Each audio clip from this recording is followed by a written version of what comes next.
여러분, 지금은 하나님께서 참 이스라엘 백성들을 모으시고 계시는 시기입니다. 그래서 우리가 새로운 해를 맞이해서 우리가 이렇게 믿으며 이렇게 남들에게 이야기하고 전하고, 또한 남은 자들이 정말 주님 앞으로 모을 수 있도록 우리가 적극적으로 주님을 도와주고 이제 곧 오시는 주님의 재림을 촉진시키는 삶을 사는 것이 새해를 맞는 우리 마음들일 것입니다. 또 그렇게 해야 할 것입니다. 지금은 하나님께서 참 이스라엘을 모시고 계시는 그런 중인데, 이제 곧 주님께서 참 이스라엘을 회복시킬 것이라고 성경은 말하고 있습니다. 그래서 오늘은 먼저 역사적인 이스라엘의 역사를 좀 살펴보고, 또 참 이스라엘 백성들이 누군지에 대해서 한번 좀 같이 성경을 좀 펴서 보도록 하겠습니다. 여러분, 오늘 제가 말씀드린 이 내용은 자칫 잘못하면 좀 지루합니다. 제가 성경을 많이 인용할 것이고, 또 좀 역사적인 측면에서 말씀을 좀 드릴 것이기 때문에 여러분들이 정신을 차리지 아니하시면 아마 조금 좀 지루할 수 있습니다. 그러니까 정신을 바짝 차리시고, 사실은 요즘에 그 사람들이 듣기 쉽고 이해하기 쉽고 또 재미있는, 또 귀를 즐겁게 하는 그런 설교에 익숙한지라 사실은 이런 이야기를 하는 것은 조금 부담이 되지만은, 한번 우리가 성경을 펴서 하나님께서 옛날 이스라엘 백성들을 어떻게 취급하셨고, 또 현대 이스라엘 백성들을 어떻게 취급하시며, 이제 참 이스라엘 백성들을 어떻게 일으켜서 그들을 어떻게 모아오시는지, 그래서 하나님께서 참으로 마지막 시대 진짜 영적인 참 이스라엘 백성들을 주님께서 어떻게 회복하실지에 대해서 우리 짤막하게 좀 연구해 보도록 하겠습니다. 우리 다 같이 예레미야 22장 28절부터 30절까지 있는 말씀을 좀 펴서 같이 읽어보도록 하겠습니다. 이사야서 22장입니다. 22장 예레미야입니다. 예레미야 22장. 제가 이사야서에 있는 말씀 많이 읽을 것이기 때문에 제가 이사야서가 먼저 나옵니다. 자, 예레미야서 22장 28절부터 30절까지 먼저 읽습니다. 이렇게 말씀되어 있습니다. 이 사람 고니야는, 여러분이 고니야가 누굽니까? 고니야는 이 여호야긴 왕의 또 다른 이제 줄임말입니다. 이 고니야는 여호야긴 왕입니다. 여러분, 여호야김의 아들이 여호야긴이죠. 그렇죠? 또 여호야긴 왕 때 바벨론이 쳐들어왔고, 쳐들어와서 어떻게 했습니까? 나중에 시드기야 왕, 그 다음에 시드기야는 여호야긴 왕의 아들이 아니라 여호야긴 왕의 작은 아버지입니다. 그 아버지 여호야김의 동생이었습니다. 그 동생을 왕을 시키고 또 여호야긴이 붙잡혀갑니다, 포로로. 그렇죠? 그렇게 해서 이제 예루살렘이 패망하는 느부갓네살 왕이 쳐들어오는 그때의 왕이 고니야입니다. 여호야긴 왕입니다. 여기 말씀하기를, 이 사람 고니야는 천한 파악이냐, 깨어진 그릇이냐, 그 말이에요. 좋아하지 아니하는 그릇이냐, 어찌하여 그와 그 자손이 쫓겨나서 알지 못하는 땅에 들어갔는고. 땅이여 땅이여 땅이여 여호와의 말을 들을지니라. 나 여호와가 이같이 말하노라. 너희는 이 사람이 무자하겠고 그 평생에 형통치 못할 자라 기록하라. 이는 그 자손 중 형통하여 다윗의 위에 앉아 유다를 다스릴 사람이 다시는 없을 것임이니라. 여러분, 이게 무슨 뜻입니까? 많은 사람들이 이 예레미야서를 읽으면서 여기에 있는 이 장면이 무슨 뜻인지 잘 이해하지 못하고 그냥 읽는 경우가 많습니다. 여기는 이 말씀은 여호야긴 왕 그 이후부터는 유다 나라가 더 이상 자주 국가가 되지 못한다는 뜻입니다. 여호야긴 왕까지 하나님께서 그 유대 나라를 참으시고 반역한 그 왕들을 참으시고 인내하시고 그렇게 하셨는데, 이제부터는 주님께서 그들의 죄를 갚으시지 더 이상 인내할 수 없을 정도로 나라와 왕이 타락한 것을 말씀하시는 것입니다. 그래서 이 이후부터 너희 자손 가운데서 더 이상 왕이 나지 않을 것이고, 이후부터 유대 나라는 왕이 있다고 할지라도 그 다음부터는 이제 주권을 가진 왕이 아닙니다. 다른 나라에 항상 속국으로 있을 수밖에 없는 하나님의 특별한 보호하심이 거두어진 그런 형편 가운데 있는 것을 여기에 설명하는 것입니다. 자, 이제 예레미야서 36장을 펴니다. 예레미야서 36장 36장 29절부터 31절입니다. 예레미야서 36장 29절부터 31절의 말씀을 좀 읽어보십니다. 이렇게 말씀드리겠습니다.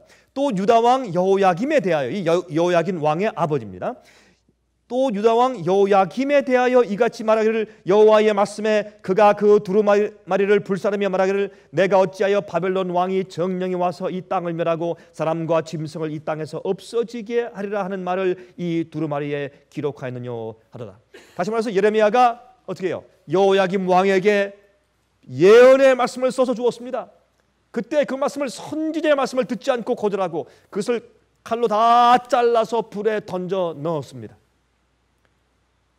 그때 하나님께서 이제 그에게 심판을 말씀하시는 것입니다. 30절, 그러므로 나 여호와가 유다 왕 여호야김에 대하여 이같이 말하노라. 그에게 다윗의 위에 앉을 자가 없게 될 것이요. 똑같은 예언을 하시죠. 그 시체는 버림을 입어서 낮에는 더위 밤에는 추위를 당하리라. 또 내가 그와 그 자손과 신하들을 그들의 죄악을 인하여 벌할 것이라. 내가 일찍 그들과 예루살렘 거민과 유다 사람에게 선포하였으나 그들이 듣지 아니한 그 모든 재앙을 내리리라 하셨다 하라 그랬습니다.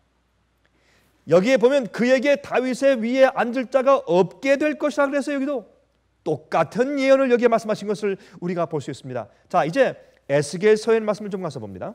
에스겔서 21장, 에스겔서 21장 24절부터 27절까지 있는 말씀을 좀 보겠습니다. 에스겔서 21장 24절부터 27절까지입니다. 그러므로 나 주 여호와가 말하노라. 너희의 악이 기억을 일으키며 너희의 건과가 드러나며 너희 모든 행위의 죄가 나타나도다. 너희가 기억한 바 되었은즉 그 손에 잡히리라.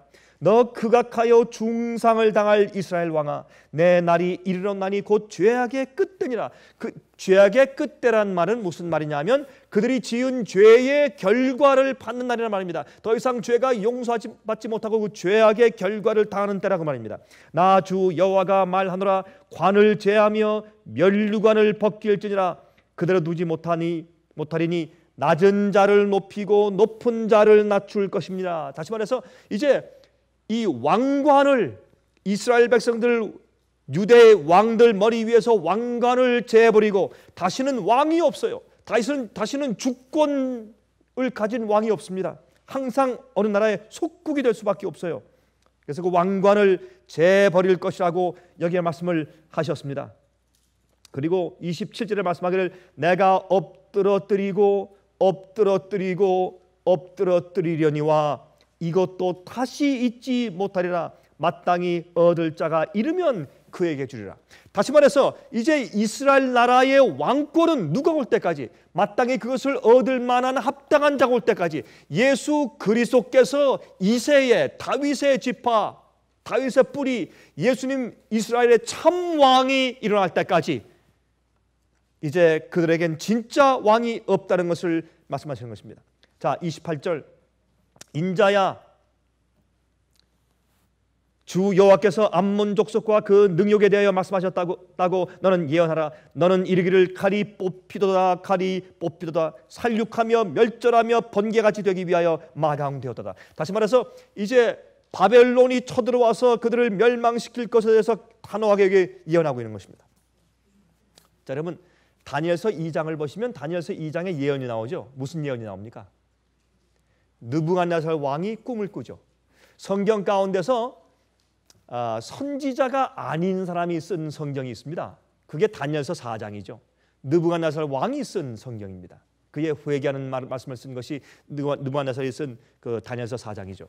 근데 이 느부갓네살 왕에게 하나님께서 그 당시 천하를 호령하는 이 바벨론 제국의 대왕인 느부갓네살 왕에게 하나님께서 계시를 주십니다. 근데 그 계시를 주실 때 어떻게 말씀하는지 좀 보십시다. 자, 다니엘서 2장을 좀 펴서 봅니다. 다니엘서 2장 36절부터 45절까지 있는 말씀을 좀 펴서 좀 보도록 하십니다. 다니엘서 2장 36절부터 45절까지 있는 말씀을 봅니다. 여러분, 여기 있는 말씀을 가만히 보시면 우리 이 말씀은 사실은 우리가 너무나 잘 알죠. 우리가 이 다니엘서 2장을 우리 공부하면서 그 신상을 우리가 알고 또 신상에 금, 은, 동, 철, 또 철과 진흙이 섞여 있고 또 산 위에서 그 사람이 손으로 만들지 않은 뜨인 돌이 와서 그 발을 칠 때 그 신상이 산산조각이 나서 바람에 다 흩어지고 하는 이 예언을 우리가 너무나 잘 알고 다니엘서의 2장과 또 7장과 8장의 예언에 대해서 우리가 너무나 잘 이제 이해하고 있는 것입니다. 그런데 여기에 다니엘서의 그 예언의 다니엘과 요한계시록의 예언의 가장 기초인 이 신상에 대한 예언, 그 예언을 우리가 알지만 그 예언을 조금 우리가 지금 이야기하는 하나님께서 왕들을 세우시고 또 왕들을 패하시고 왕들을 세우시고 패하시는 그 하나님에 대해서 우리가 좀 이해하는 각도에서 이 말씀을 좀 보도록 하십시다. 다니엘서 2장 36절부터 45절까지. 그 꿈이 이러한즉 내가 이제 그 해석을 왕 앞에 진술하리라. 왕이여 왕은 왕들의 왕이시라. 하늘의 하나님이 나라와 권세와 능력과 영광을 왕에게 주셨고 인생들과 들짐승과 공중의 새들 어느 곳에 있는 것을 물어나고 그것들을 왕의 손에 붙이사 다 다스리게 하셨으니 왕은 곧 그의 그 금머리니이다. 이렇게 해서 지금 이 세상의 모든 나라들과 권세와 능력과 주권을 누구한테 주었다고요? 느부갓네살 왕 바벨론 왕에게 주었다고요. 그러니 여기에 있는 모든 나라들과 권세와 능력 중에 누구도 포함됩니까? 유대 나라도 포함되는 것입니다. 그러면 유대 나라가 죄악이 가득 차자 주님께서 할 수 없이 바벨론이 쳐들어와서 유대 나라를 멸망시켜서 하나님께서 당신의 이름으로 부르시는 선택된 나라, 그렇죠? 진리를 가진 나라, 그 나라도 할 수 없이 지금 바벨론의 속국이 되어서 노예가 되어서 끌려가는 모습을 우리 여기서 볼 수 있는 것입니다. 왕의 후에 왕만 못한 다른 나라가 일어날 것이요 셋째로 또 녹 같은 나라가 일어나서 온 세계를 다스릴 것이며. 그런데 보세요, 지금 하나님께서 세우신 이스라엘 나라 가운데서 두 나라가 갈라졌죠. 북방 이스라엘은 아수르에 의해서 멸망당하고 세상에 다 뿔뿔이 열 지파가 흩어져 가버리고 말았습니다. 남방 유다가 남았습니다. 근데 그 남방 유다가 어떻게 됐습니까? 지금 그들도 너무 타락해서 주님께서 그들을 어떻게 해요? 그의 죄잔이 찼으므로 그들을 포로로 잡혀서 끌려가게 하시는데, 자, 그러므로 이렇게 예언하시기를 예레미야서와 에스겔서에 예언하시기를 어떻게 했습니까? 이제부터 너희 가운데서 더 이상 왕이 일어나지 않을 것이다. 그래서 유대 나라가 주권 국가로 서는 그것은 이제 끝났습니다. 언제까지? 예수님께서 참 이스라엘, 진짜 주님의 백성들 통해서 예수님이 그 당신의 참 백성들의 참 영적인 이스라엘 나라를 설립하시고 그 가운데서 진짜 평강의 왕이 되실 때까지 이제 그들에게 진짜 왕은 없습니다. 여호야긴이 그 다음에 시드기야가 끝입니다. 그것을 예언한 것입니다. 자, 그러면 그 다음에 그 왕권이 누구에게 넘어갔습니까? 이게 다니엘서 2장 보니까 누구에게 넘어갔습니까? 바벨론에게 넘어갔습니다. 그러면 바벨론에게 넘어간 다음에 바벨론이 영원히 갑니까? 아닙니다. 그 다음에 누가? 메데 페르시아에게 넘어갑니다. 그 다음에 또 누가?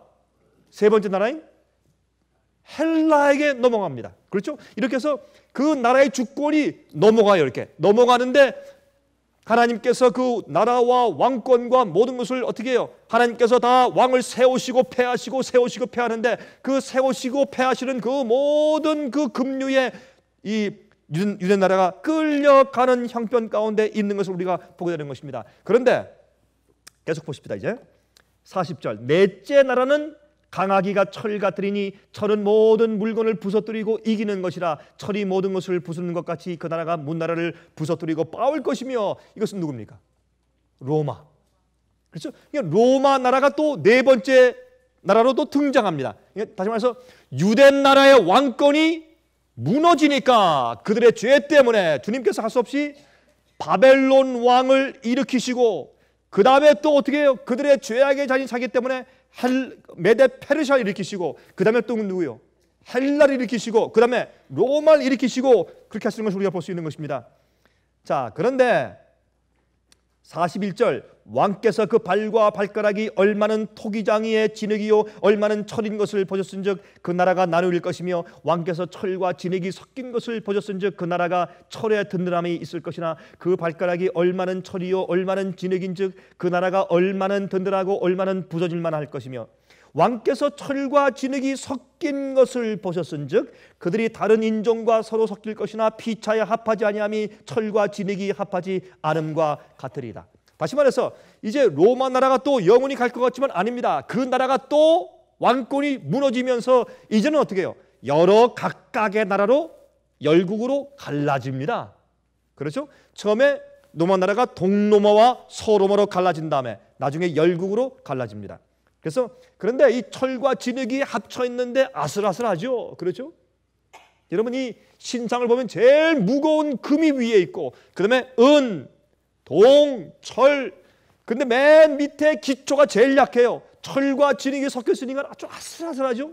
금방 바람만 불어도 쓰러질 것 같은 그런 것이 이 나라의 이 세상 나라의 형편인 것을 알고 세상 나라의 정치와 경제와 이런 모든 나라의 모든 그 군대들과 모든 것들이 아슬아슬하게 진행되고 있는 것을 이거 설명하고 있는 것입니다. 그런데 그런 입장에 있는데 그들이 서로 인종을 섞을 것이지만은 서로 합치지 못한다. 서로 여러분 그 유럽에 우리가 옛날에 그 유럽의 백일 전쟁을 우리가 역사 가운데 배우지 않습니까? 나중에 어떻게 됐습니까? 서로 사실 유럽을 여행하면서 그 이제 캐슬 그 옛날 그 뭐 영국이니 덴마크이니 뭐 독일이니 뭐 스페인이 이렇게 가서 그 나라들의 옛날 그 성들에 가서 보면 거기 특별히 그 어떤 것들이냐면 큰 그림 같은 곳에 패밀리 트리 이 그 가족 족보를 그린 그림들이 있어요. 그래서 가만히 보면 사실은 섞이지 않은 나라가 없어요. 피가 전부 섞였어요. 그래서 유럽의 나라는 전부 다 친척들이에요. 공주와 서로 전쟁을 안 하려고 서로 이제 자기의 우방 국가를 만들기 위해서 공주와 이제 왕자들을 서로 주고받아서 결혼을 시켰기 때문에 전부 다 짬뽕이 됐으면 전부 다 섞여졌어요. 그러나 한 나라로 합치지 못한 것을 이게 성경이 말하는 것입니다. 그런데 44절 보세요. 그런데 이 열왕의 때 이때에 언제요? 바벨론, 메데페르시아, 헬라, 로마, 동로마, 서로마 열국 갈라진 다음에 맨 마지막 시대 이 열국 시대의 열왕의 때에 하늘의 하나님이 한 나라를 세우시리니 보세요. 북방 이스라엘이 멸망했습니다. 남방 유다의 왕권이 무너졌어요. 더 이상 왕권이 생기지 않습니다. 더 이상 너희 위에 이제 너희 자손 가운데 왕이 일어나지 않을 것이다. 그렇게 했어요. 그런데 이 마지막 시대 주님께서 무엇을 세워 하나님께서 한 나라를 세우실 텐데 한 나라를 세우시리니 이것은 영원히 망하지도 아니할 것이요 그 국권이 다른 백성에게로 돌아가지도 아니할 것이요 다시 말해서 바벨론 같은 나라가 쳐들어와서 또 속국이 되지 않는단 말입니다. 주님께서 앞으로 세우신 나라는 도리어 이 모든 나라를 쳐서 멸하고 영원히 설 것이라. 왕이 사람의 손으로 아니하고 산에서 뜨인 돌이 철과 놋과 진흙과 음과 금을 부서뜨린 것을 보신 것은 크신 하나님이 장래 일을 왕께 알게 하신 것이라. 이 꿈이 참되고 이 해석이 확실하니이다. 다시 말해서 여러분 하나님께서 예수님께서 이 땅에 재림하시는 걸 상징하면서 여기에 산에서 뜨인 돌이 사람의 손으로 만들지 않은 산에서 뜨인 돌이 여러분 성경에서 영어로 나온 산 글로리어스 마운틴 교회 이 성경에서 산은 무엇을 상징합니까? 산 교회를 상징합니다. 하나님께서 한 교회를 통해서 반석 한 돌을 만드세요. 여러분 반석은 예수 그리스도를 상징하고 또 예수님의 진리를 말해요. 주님께서는 예수님 위에 당신의 진리 위에 그 반석 위에 교회를 세우셨어요. 예수께서 말씀하기를 베드로야 너는 내 이름은 작은 조약돌이라.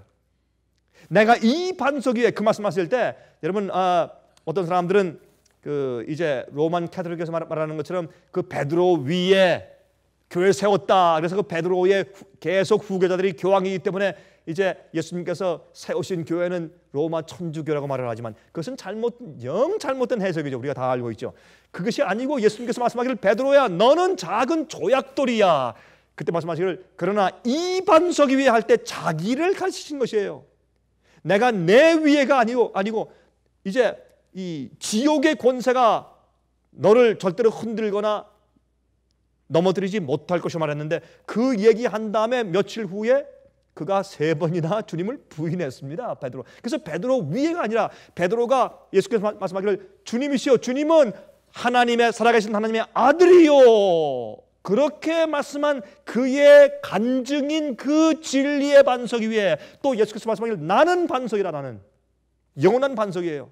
그래서 예수님의 당신 자신과 또한 당신 자신을 메시아라고 인정하고 고백한 베드로의 그 고백 진리 위에 교회를 세우세요. 그 교회가 나중에 어떻게 해요? 이 세상에 우뚝 서는데 그것이 하나님의 영원한 나라가 될 텐데, 이 나라는 어떤 다른 나라에게 권력을 빼앗기지 않는 나라가 되는 것입니다. 언제부터?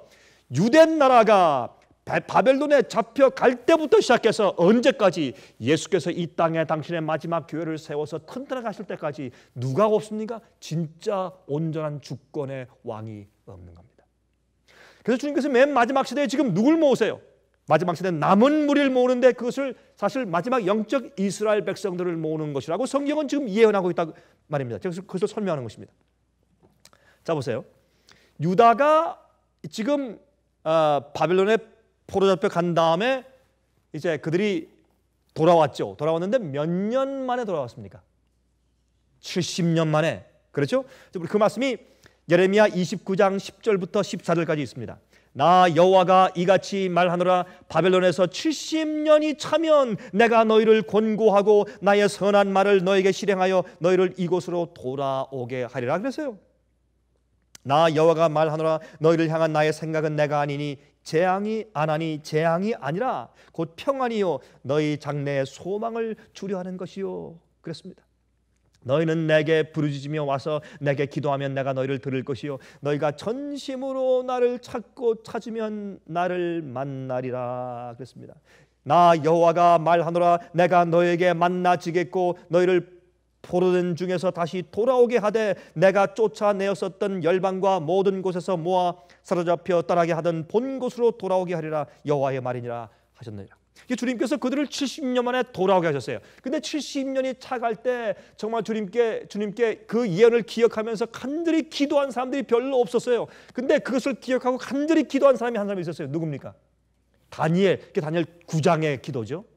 다니엘은 서책을 가운데서 예레미야서를 읽다가 70년 예언을 기억하고 주님께 간절히 기도했습니다. 70년이 가득 지금 거의 다 차가는데 왜 우리 백성을 돌이키실 그런 의향이 없으십니까? 라고 간절히 기도하고 그들의 죄를 위해서 기도한 그런 다니엘 기도가 있습니다.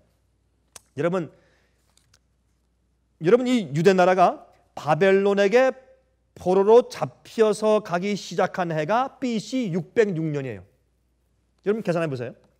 자, BC 606년에 포로로 잡혀갔어요. 잡혀가기 시작했어요. 계속해서. 그런데 68년 그때부터 68년 이후인 BC 538년에 바벨론이 메데 페르시아 나라에게 정복을 당했습니다. BC 606년도에 유대 백성들이 바벨론에게 포로 잡혀서 지금 바벨론을 갔어요. 근데 68년 이후에 메데 페르시아 나라에게 바벨론이 정복당해서 무너졌습니다. 근데 그것을 본 다니엘이 어떻게 해요? 자, 이렇게 되었는데도 어떻게 해요? 지금 유대 백성들이 돌아갈 그런 기미가 안 보이는 것입니다. 그래서 마음이 답답해서 다니엘이 기도합니다. 우리 보십시다. 다니엘 9장 1절부터 6절. 다니엘서 9장 1절부터 6절에 메대 족속 아하수에로의 아들 다리오가 갈대아 나라 왕으로 세움을 입던 원년 곧 그 통치 원년에 나 다니엘이 서책으로 말미암아 여호와의 말씀이 선지자 예레미야에게 임하여 고하신 그 연수를 깨달았나니 곧 예루살렘의 황무함이 70년 만에 마치리라 하신 것이니라. 여러분 이 다니엘은 어떻게 해요? 주님의 성소가 회파된 채 저렇게 버려진 것을 볼 때 가슴이 아픈 것입니다. 진리의 성소가 저렇게 회파된 것을 볼 때 가슴이 아픈 것입니다. 그것이 우리 심정이 되어야 할 것입니다. 여러분 주님의 진리가 회파되고 주님의 교회가 올바로 서 있지 못한 것을 보고서 탄식하며 우는 자들의 이마에 인치는 것입니다. 자, 3절 내가 금식하며 베옷을 입고 제를 무릅쓰고 주 여호와께 기도하며 간구하기를 결심하고 내 하나님 여호와께 기도하며 자복하여 이르기를 크시고 두려워할 주 하나님 주를 사랑하고 주의 계명을 지키는 자를 위하여 언약을 지키시고 그에게 인자를 베푸시는 자시요. 여기도 말씀했지 않습니까? 주를 사랑하고 주의 계명을 지키는 자를 위하여 언약을 지키시고 주님의 언약은 무엇입니까? 너희가 내 명령과 내 규례와 명령과 계명을 지키면 내가 너희 하나님 되고 너희는 내 백성 될 것이라는 것이 주님의 첫 번째 이스라엘 백성들과 세우신 언약이 아닙니까? 그렇죠? 이것은 절대로 행함으로 말미암는 의가 아닙니다. 정말 주님을 신뢰하고 주님께 굴복하고 믿는 자들은 주님의 뜻과 계명을 지키며 사는 그런 언약을 지키는 백성들이요. 그 주님의 뜻대로 사는 우리의 믿음이 주님의 보호하심을 받게 하는 것이지, 한 번 주님을 믿었다고 주님 언약 가운데 항상 거하는 것은 아니죠. 5절, 우리는 이미 범죄하여 패악하여 행악하며 반역하여 주의 법도와 규례를 떠나 싸우며 우리가 또 주의 종 선지자들의 주의 이름으로 우리의 열방과 우리의 방백과 열조와 온 국민에게 말씀한 것을 듣지 아니하였나이다. 그 뒤에 말씀 읽어보면 그렇게 말하죠. 주님이시여 우리의 불의를 기억하지 마시고 하나님 아버지의 의로움을 기억하시옵소서. 우리의 불의를 기억지 마시고 하나님의 의를 기억하사 우리를 불쌍히 여겨주시옵소서. 이 다니엘은 우리의 죄, 다니엘이 무슨 죄가 있어요? 그 의로운 다니엘이 기도하기를 바로 우리의 죄, 자기를 포함해서 우리의 죄, 우리가 범죄했다고 그렇게 여기 말하는 것을 우리가 볼 수 있습니다. 참 의로운 주의 종인 것을 알 수 있어요. 여러분, 고레스 왕 1년에, 그런데 그 이후에 이제 2년이 더 차서 70년째가 되자 고레스 왕 1년에 유대인들을 고향으로 돌아가라고 허락을 해주는데 그것이 BC 536년인데 그것은 정확하게 BC 606년부터 70년이 찬 정확한 536년도에 BC에 정확하게 70년 만에 고레스 왕이 원년에 어떻게 해요? 유대인들을 고향으로 돌아가서 성전을 다시 건축할 것을 허락을 해줍니다. 그 나라가 독립국가가 될 것으로 허락은 안 했지만 그러나 돌아가서 그 성전을 짓고 그들이 돌아가도 좋다고 이제 말해줬습니다. 왜 그렇습니까? 여러분, 유대인들이 가서 어떻게 했을까요? 고레스 왕이 들어왔을 때 유대인들이 일어나서 크게 박수치며 환영했습니다. 그때 고레스 왕이 물었을 것입니다. 아니 참 이상하다. 어떻게 유대인들, 포로 잡혀와 있는 유대인들이 이렇게 나를 환영하는가? 그래서 아마 그들 가운데 대표를 불렀을 것입니다. 그때 유대인들이 가서 뭐라고 말했을까요? 아, 왕이시여, 우리가 가지고 있는 성경이 있습니다. 우리에게는 선자들이 있습니다. 우리는 유일신이신 여호와 하나님을 믿습니다. 근데 하나님께서 그 당신의 종 이사야 선지자를 통해서 이미 왕에 대해서 이미 왕이 태어나기 전에, 이미 왕이 되기 전에, 이미 오래전에 왕의 이름을 거론하면서 이렇게 예언해 두었습니다 라고 책을 보여줬습니다. 그때 고레스 왕이 깜짝 놀랐을 것입니다. 얼마나 깊은 감동을 받았을 것이에요. 그 고레스 왕이 유대인들을 해방시켜서 보내줄 것에 대해서 예언해 놓아서 이사야서에 그것을 보여줬을 때 이 고레스 왕이 깊이 감동을 받고 어떻게 해요? 그들을 이제 돌려 보내주는 일을 시작하게 된 것입니다. 자, 에스라 1장 1절부터 4절 읽으면 다음과 같은 말씀이 있어요. 에스라서 1장 1절부터 4절. 바사왕 고레스 원년에 여호와께서 예레미야의 입으로 하신 말씀을 응하게 하시려고 바사왕 고레스의 마음을 감동시키심에 저가 온 나라에 공포도 하고 조소도 내려 가로되 바사왕 고레스는 말하노니 하늘의 신 여호와께서 세상 만국으로 내게 주셨고 나를 명하사 유다 예루살렘의 전을 건축하려 하셨나니. 여기 보세요. 고레스 왕이 뭐라고 합니까? 내가 보니까 유대인들의 성경 읽어보니까 내가 태어나기 이전부터 내 이름을 불렀고 주님께서 내가 세상 만국을 내가 가질 것이라고 말씀하셨고 나를 명하사 유다의 예루살렘의 절을 건축하게 하라고 나를 택하신 것을 내가 유대인의 성경 가운데 읽었다. 그렇게 말한 것이에요. 지금 고레스 왕이. 이스라엘의 하나님은 참신이시라. 고레스 왕이 뭐라 이게? 이스라엘의 하나님은 참신이시라. 누가 하는 말이에요 이게? 예? 여기 페르시아의 고레스 왕이 말하는 거예요. 이방인이 그 성경을 읽고 너무 감동을 받은 다음에 이스라엘의 하나님은 참신이시라. 너희 중에 무릇 그 백성 된 자는 다 유다 예루살렘으로 올라가서 거기 있는 여호와의 전을 건축하라. 너희 하나님이 함께 하시기를 원하노라. 무릇 그 남아있는 백성이 어느 곳에 우거하였든지 그곳 사람들이 마땅히 은과 금과 기타 물건과 짐승으로 도와주고 그 외에도 예루살렘 하나님의 전을 위하여 예물을 즐거이 드릴지니라 하였더라.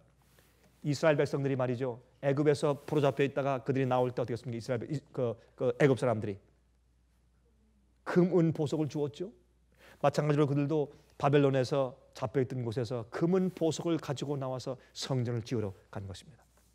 그런데 이 이야기를 여기에 있는 과거에 있는 실제 이스라엘 백성들의 유대 나라의 진짜 그 역사적인 사건을 가지고 마지막 시대 요한계시록에서는 그것을 실제적인 방향으로 다시 적용하는데, 그것은 실제 사건이 아니라 영적인 사건으로 적용하는데, 그것은 유대 나라와 바벨론만 포함한 것이 아니라 전 세계를 포함한 사건으로, 영적인 사건으로 주님께서 그것을 예언해 주셨습니다. 그래서 이사야서와 예레미야서와 에스겔서와 에스라서에 있는 이런 모든 말씀들을 요한계시록으로 가져가서 예언한 그 말씀이 무엇인가 하면 바벨론에서 나오라는 것입니다. 내 백성아 거기서 나와, 그 죄에 참여하지 말고 그 받을 재앙을 받지 말라는 것입니다. 나와서 고토로 돌아가서 성전을 재건축하라 말입니다.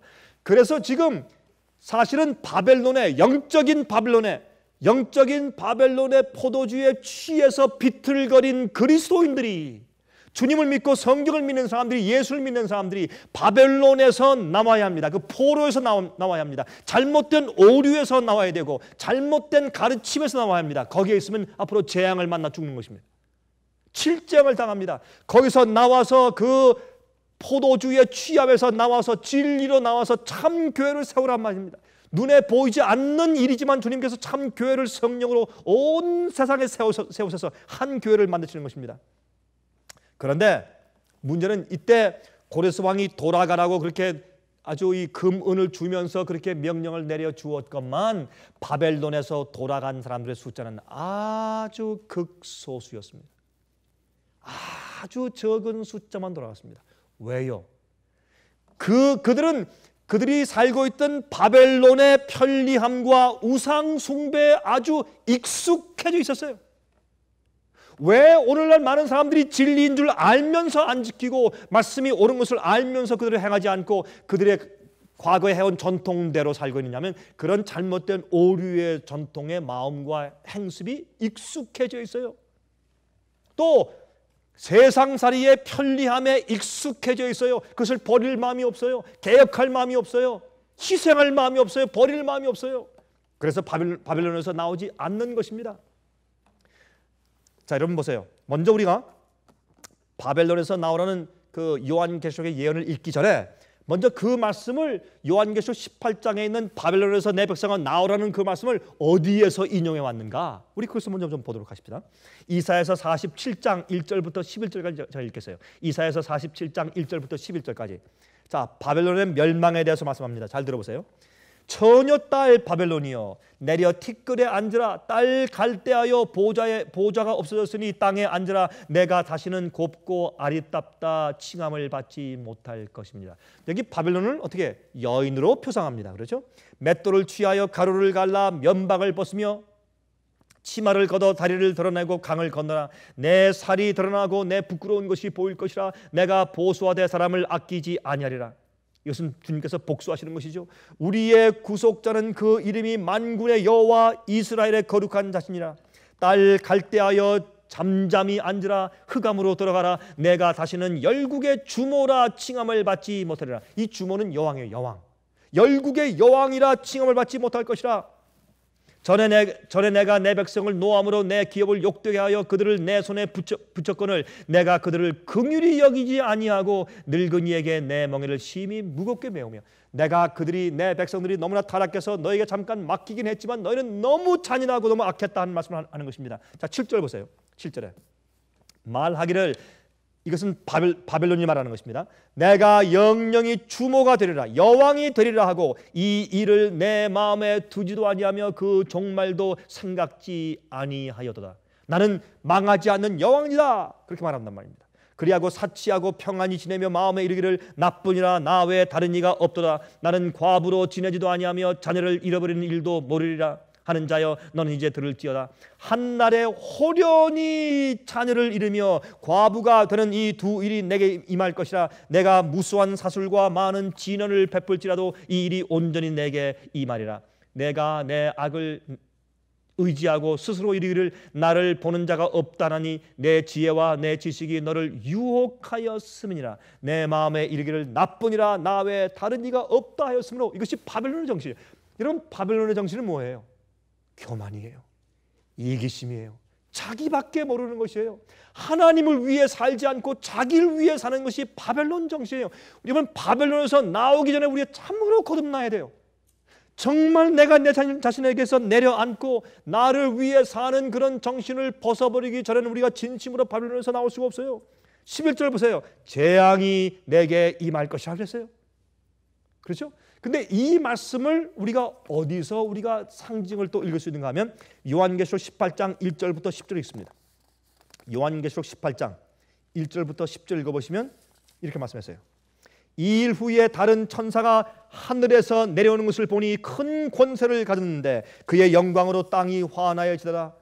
힘선 음성으로 외쳐 가로되 무너졌도다 무너졌도다 큰 성 바벨론이요 귀신의 처소와 각종 더러운 영에 모이는 것과 각종 더럽고 가증한 새에 모이는 것이 되었도다.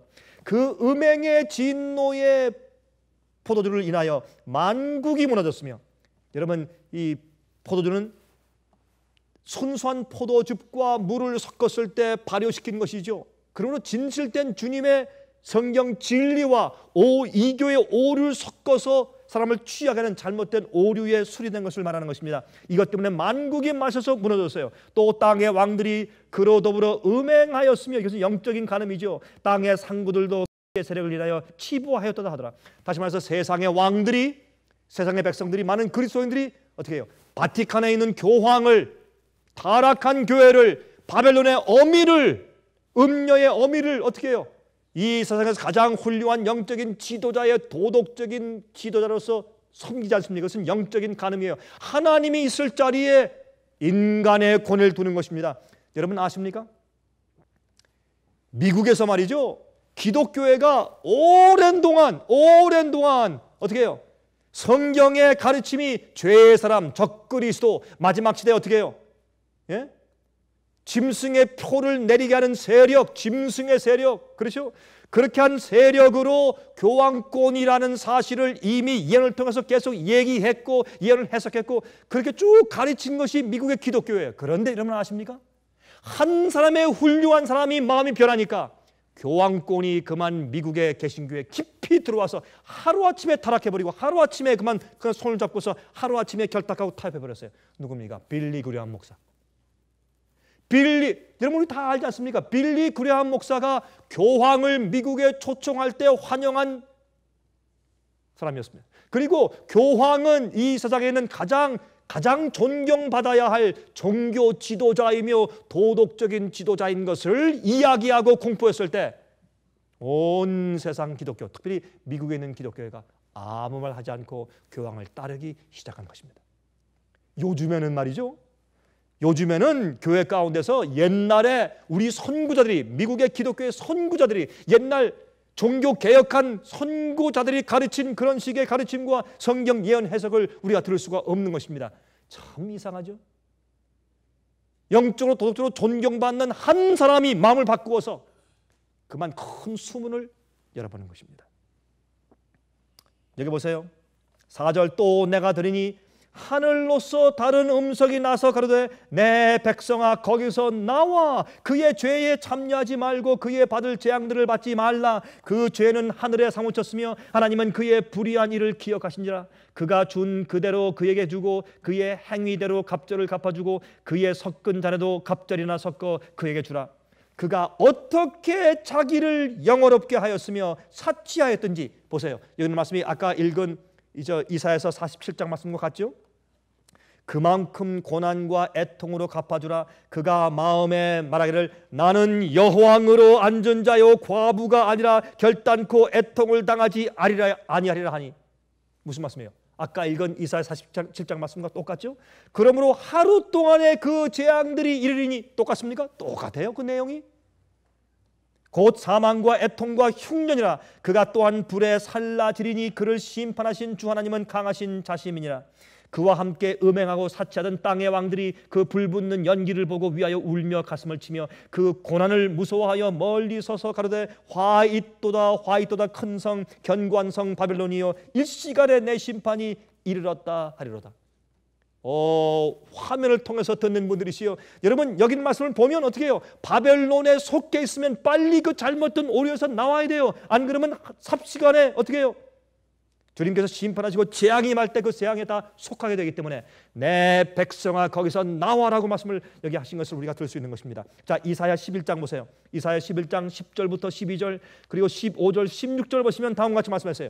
그날의 이새의 뿌리에서 누굽니까? 예수 그리스도. 그날의 이새의 뿌리, 이새는 누굽니까? 다윗의 아버지 아니에요? 그날의 이새의 뿌리에서 한 싹이 나서 만민의 기회로 만민의 깃발로 설 것이요 열왕이 그에게로 돌아오리니 그것이 그 거한 곳이 영화로울 것이라. 주님께서 이제 어떻게 큰 깃발을 세워서 당신의 백성을 남은 자들을 어디에서 포로된 바벨론에서 돌아오게 해요. 이것은 영적으로 돌아오게 하는 것이에요.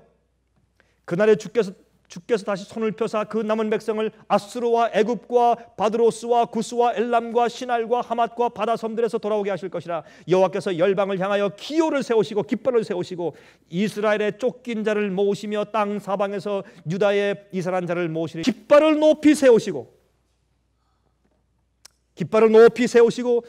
이스라엘의 쫓긴 자를 모으시며 땅 사방에서 유다의 이스라엘 자를 모으시리니.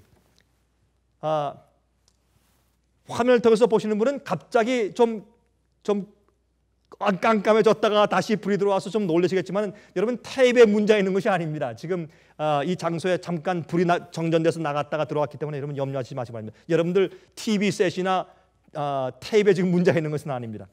그런데 여기 보세요. 돌아오는데 여호와께서 애굽 해골 말리우시고 애굽에서 출애굽할 때 홍해를 바람으로 말려서 그들을 건너게 하신 하나님께서 또 그 손을 들어서 무엇을 말리세요? 유프라데스 그 강 하수 위에 흔들어 뜨거운 바람을 일으켜서 그 하수를 쳐서 7갈래로 나눠 신신고 건너가게 하실 것이라. 여러분 유프라데스 강은 어디에 있습니까? 유프라데스 강은 바벨론 도성 바로 밑으로 흐르는 강이 아닙니까? 그러므로 마지막 시대에 어떻게 해요? 하나님께서 바벨론을 영적으로 무너뜨리시는 것을 여기 설명하면서 물론 고레스 왕이 유프라데스 강을 말리게 하면서 거기에 수문을 통해서 들어가서 그 나라를 멸망시켰죠. 마찬가지로 마지막 시대에도 여러분 그 7재앙 가운데서 6번째 재앙을 설명할 때 어떻게 됩니까? 예? 유프라데스 강물이 마르니까 동방에서는 왕들이 오는 길이 예비되죠. 이것이 똑같은 그 있는 사건이 구약의 사건이 마지막 시대에 영적으로 재현되는 것을 상징적으로 설명을 하고 인용한 것을 우리가 알 수가 있어요. 그의 남아있는 백성을 위하여 아수르로부터 돌아오는 대로가 있게 하시되 이스라엘이 애굽 땅에서 나오던 날과 같게 하시리라. 여러분들 그들이 애굽에서 나올 때 어떻게 했습니까? 앞에는 홍해 바다요, 옆에도 산이고 오른쪽 산에서 완전히 사면초가로 뒤에는 바로 군대가 쫓아오고 완전히 도관에 든 쥐가 되었을 때 주님께서 앞에 있는 강을 갈라서 바다를 갈라서 그들이 육지처럼 건너게 했습니다. 마지막 시대에도 주님께서 똑같은 일을 주님의 백성들과 남은 교회에 행하실 것입니다.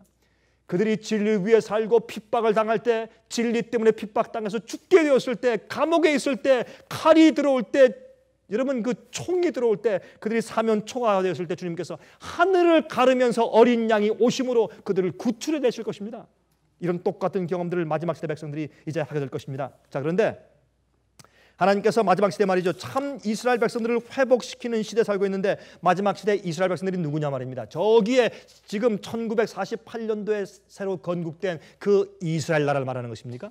아닙니다. 그럴 수가 없습니다. 로마서 2장 28절 29절을 말씀하기를 대저 표면적 유대인이 아니요 표면적 육신의 할례가 아니라 오직 이면적 마음의 유대인이며 할례는 마음에 할지니 신령에 있고 의문에 있지 아니한 것이라. 그 칭찬이 사람에게서가 아니요 하나님에게서니라 그랬습니다. 그러므로 우리가 겉으로 태어난 유대인들이 아니고 마음속에 있는 진정한 그리스도인들이 참된 유대인인 것을, 영적인 유대인인 것을 설명했어요. 또한 갈라디아 3장 29절을 말씀하기를 너희가 그리스도께 속한 자면 곧 아브라함의 자손이요 약속대로 유업을 이을 자니라. 우리가 그리스도 안에 있으면 약속대로 아브라함의 약속이 어떻게 우리에게 임하고 하나님께서 이스라엘 백성들과 유대인들에게 주신 그 언약이 그 기업이 우리에게 임하는 것입니다. 우리에게 이루어지는 것입니다. 그래서 마지막 시대에 어떻게 주님을 참되게 믿고 거듭나고 새 언약 가운데 거하는 그리스도인들을 가지고 주님께서 영적인 유대인들이고 이스라엘 백성들이라고 말씀하고 있어요. 제가 이번 주에 말이에요. 제가 좀 이 바나나를 먹기 위해서 바나나를 찾는데 저희 이 다이닝 테이블에 오른쪽 저쪽 끝에 항상 우리가 바나나를 사오면 그쪽 끝에 놔두는 것이 우리 습관입니다. 제가 며칠 전에 분명히 거기 놔두었어요. 그런데 이렇게 힐끗 보니까 바나나가 없어요. 그래서 제가 찾았어요. 우리 식구들에게. 얼마 전에 사온 바나나가 어디에 있지? 내가 좀 바나나 좀 먹어야 되는데 바나나가 어디 있어? 하고 물었습니다. 그런데 참 이상한 것은 제가 아무리 찾아도 안 보였는데 제가 눈을 다시 뜨고 보니까 바나나가 있는 장소에서 한 2뼘 정도 옆에 있어요. 똑같은 그 상위에 조금 옆에 있어요. 그런데 제 눈은 말이죠. 항상 바나나가 제가 생각하고 제가 주는 편견, 제가 생각하는 그 장소에 항상 있어 왔기 때문에 거기만 쳐다보기 때문에 다른 건 보이지가 않는 겁니다. 제 이 두뇌가 항상 바나나 하면 저기에 있지라는 편견이 꽉 차 있기 때문에 그게 습관화되어서 항상 거기 없으면 바나나는 없는 겁니다. 그래서 찾는데 그 옆에 있는데 바나나가 안 보이는 거예요. 그게 편견이에요. 이스라엘 백성들에게 유대인들에게 그런 편견이 있었어요. 여러분 그들이 예언을 잘못 해석하고 이해한 다음에 그들이 고대하는 메시아를 엉뚱하게 이해했기 때문에 하나님의 아들 성경 예언을 전부 이루시고 그 모든 조건에 다 해당되는 일을 행하시면서 오신 예수님을 메시아로 맞이하는 것을 그들이 실패하고 예수님을 십자가 못 박아 죽였습니다. 왜? 편견 때문에. 마찬가지로 오늘날 많은 그리스도인들 마음 가운데 편견이 있어요. 성경 예언 해석을 잘못 들어온 편견이 있어요. 잘못 가르침받은 전통의 편견이 있어요. 그래서 그대로 듣고 들어왔기 때문에 다른 것이 보이지 않고 다른 말씀이 들리지 않아요. 그걸 깨트려야 돼요. 깨트려야 돼요. 그러므로 저기에 있는 중동 지방에 있는 이스라엘 나라가 아니라 주님께서 마지막 시대 영적인 이스라엘 나라를 다시 일으키시는 것을 우리가 알아야 할 것입니다. 여러분 새 언약을 보십시다. 히브리서 8장 8절부터 12절 보시면 다음과 같이 말씀하셨어요. 저희를 허물하여 일렀으되 주께서 말씀하시기를 볼지어다 날이 이르리니 이제 미래에 어떤 날이 와요. 내가 이스라엘 집과 유다 집으로 새 언약을 세우리라. 또 주께서 말씀하시되 내가 저희 열조들의 손을 잡고 애굽 땅으로 인도하여 내던 날에 저희와 세운 언약과 같이 아니하도다. 저희는 내 언약 안에 머물러 있지 아니하므로 내가 저희를 돌아보지 아니하노라. 또 주께서 가라사대 그날 후에 내가 이스라엘 집으로 세울 언약이 이것이니 내 법을 저희 생각에 두고 저희 마음에 이것을 기록하리라. 나는 저에게 하나님이 되고 저희는 내게 백성이 될 것이라. 새 언약을 경험하는 그리스도인들이 누가 됩니까? 마지막 시대 이스라엘 백성들이 되는 것을 이렇게 말씀하고 있어요. 자, 새 언약의 경험을 가진 자들이 마지막 시대 참 이스라엘 백성이라고 성경은 말하고 있어요. 그런데 이 말씀을 좀 찾아보십시다. 이제 자, 요한계시록 7장 1절부터 4절. 자, 유대 나라 왕의 여호야긴 이후부터는 유대 나라의 주권적인 왕이 더 이상 없습니다. 왕좌에 앉을 자가 없어요. 예수께서 이 땅에 오셨을 때도 왕이 누굽니까? 헤롯이에요. 헤롯은 어떻게 해요? 로마의 앞잡이에요. 허수아비예요. 그 전에는 마카비 시대예요. 여러분 사실은 유대 나라 왕이 사라졌어요. 그런데 언제 마지막 시대 주님께서 당신의 참 이스라엘 백성들을 12지파를 다시 영적으로 모은 다음에 예수님께서 그 가운데서 마지막 시대의 왕이 되신다고 말씀하는데 그 백성을 모시는 그 참된 이스라엘 백성들이 누구라고요? 새 언약을 경험하는 사람들이에요. 자 보세요. 그래서 마지막 시대 주님께서 한 나라를 세우실 것이다. 다니엘 2장에 배웠죠. 그렇게 하기까지 뭐가 지나가요? 이방인의 때가 지나가요.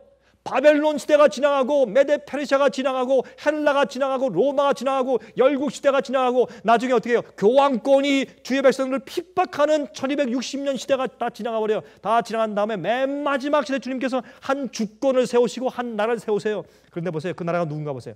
요한계시록 7장 1절부터 4절. 이 일 후에 내가 내 천사가 땅 내 모퉁이에 선 것을 보니 땅의 사방에 바람을 붙잡아 바람으로 하여금 땅에나 바다에나 각종 나무에 불지 못하게 하더라. 또 봄에 다른 천사가 살아계신 하나님의 인을 가지고 해 돋는 데로부터 올라와서 땅과 바다를 해롭게 할 권세를 얻은 내 천사를 향하여 큰 소리로 외쳐 가로되 우리가 우리 하나님의 종들의 이마에 인치기까지 땅이나 바다나 나무나 해하지 말라 하더라. 내가 입맞은 자의 수를 들으니 누구요?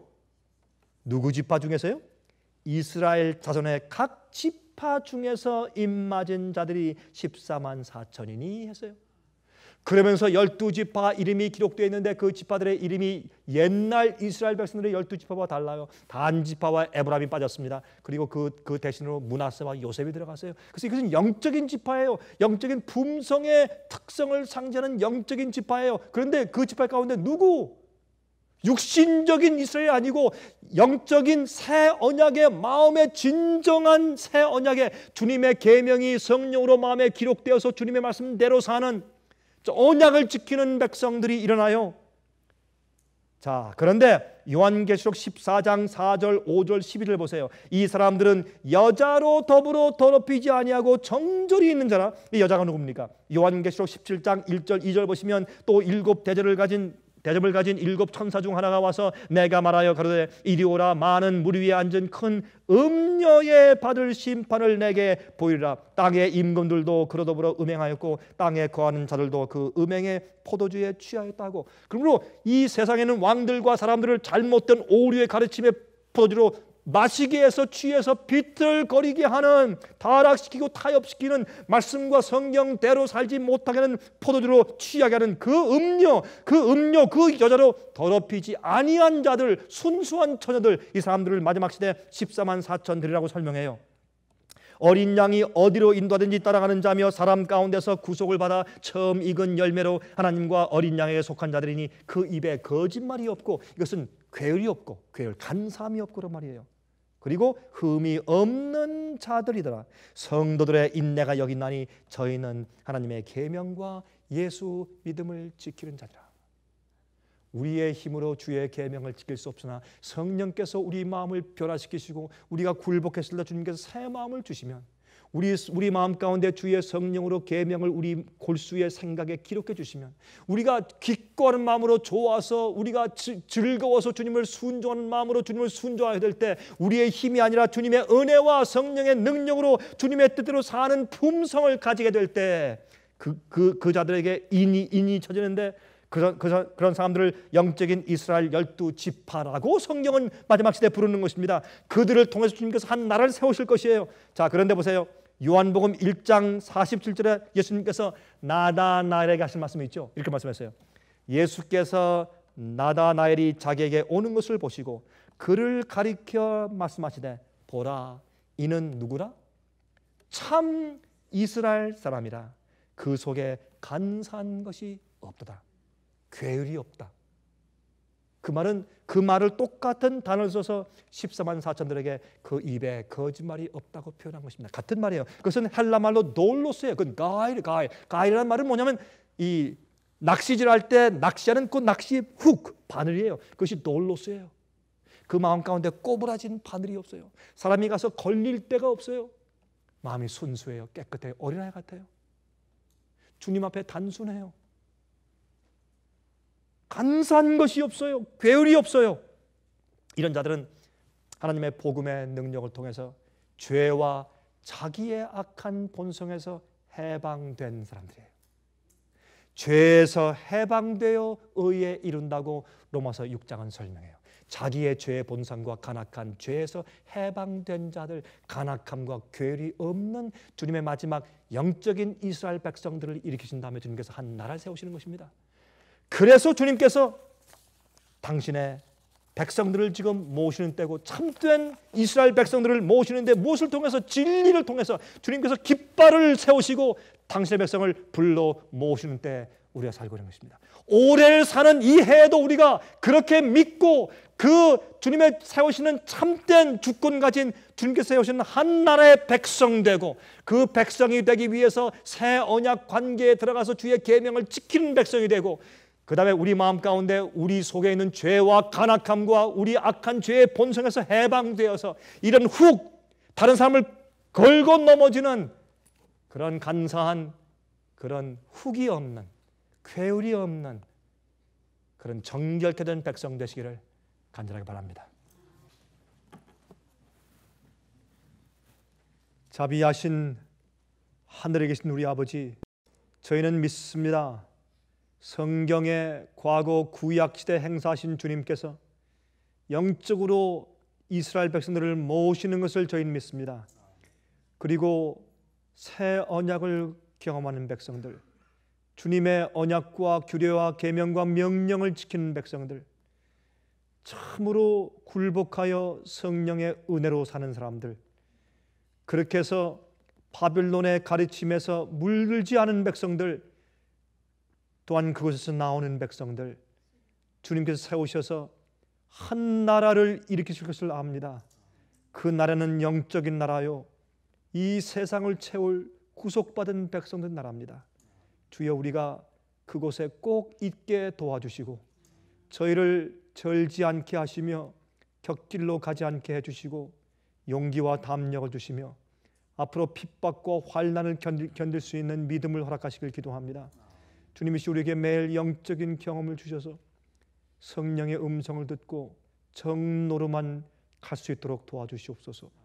마음이 연약한 자들에게 힘을 주셔서 참으로 담대한 마음으로 주님의 길에, 진리의 길에 설 수 있도록 용기를 갖게 축복하여 주시옵소서.